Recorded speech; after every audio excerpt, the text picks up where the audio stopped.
I think part of what it means to be relational in therapy for me is, well, for me as a therapist in particular, is to know my own material so well. I'm taking a role of listener. I want to be open and curious about the other person's experience. I don't know what it's like inside their head. I only know what it's like in mine.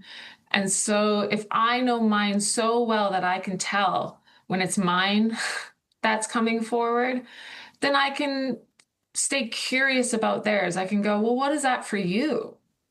Because I want to know how it's different potentially from mine, that I'm going to be able to hear anything that you want to say, that anything that feels unspeakable to you, you can speak here and I'm going to receive it.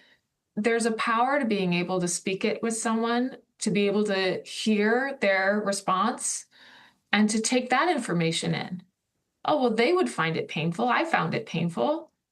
It was painful.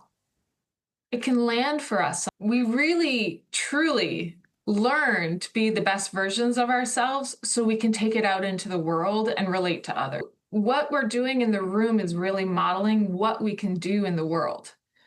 And in that way, I really see being relational as a therapist and in the room with people as my way of bringing it out into the world and shifting culture, particularly our culture.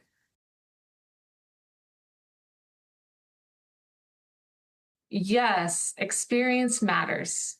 And yes, lived experience matters. And then professional experience matters. Have I worked with people who are similar to you? Is a question that absolutely comes up. And I can't know you without you. And I don't want to treat you as I would have some other person who might have shared what sounds like a similar struggle, because your struggle could be rooted very differently than theirs. And that difference matters. And so I don't find it useful in even in consultation to kind of say, well, yes, I have worked with, insert label here. It doesn't give you a lot of information on how I would be with you, other than, I'm not completely unfamiliar with the fact that it's a big struggle to be in the world a lot of the time, and especially now. Part of my work is really understanding that the person who's here is here for their reasons, and they're going to get to them one way or another, really. My job is to be open and create enough of space for them to really feel comfortable bringing that forward. And so our first few sessions are really building a relationship. So mostly I ask people, anytime you're building a relationship, you kind of want to be somewhat consistent in contact point for a little while. So you get a good feel, you get a good ground. And after that, we're in relationship in perpetuity. You'll always know me. As long as I'm in this world, this is a possible place for you to have a conversation, for you to come.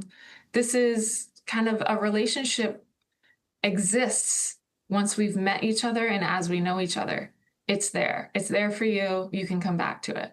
There's no amount of time that's necessary.